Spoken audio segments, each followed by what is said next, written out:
Madalas, kapag nakaka-encounter tayo ng problema sa buhay, ang ipinapayo natin usually sa iba, minsan maging sa ating sarili, ay ang mga salitang hindi hahayaan ng Diyos ang problemang yan na maranasan mo kung alam niyang hindi mo kaya. Totoo naman, naniniwala po ako dyan. Madalas, naipapayo ko rin naman yan.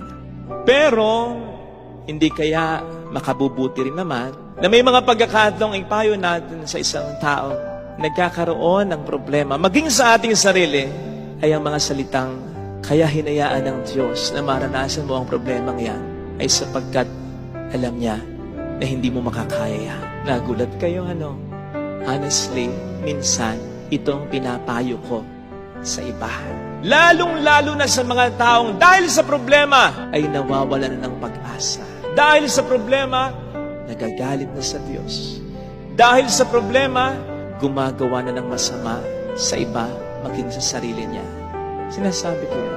Kaya hinayaan ng Diyos na mangyari ang problema ito dahil alam niya na hindi mo kaya. Siyempre, in-explain ko ng maganda.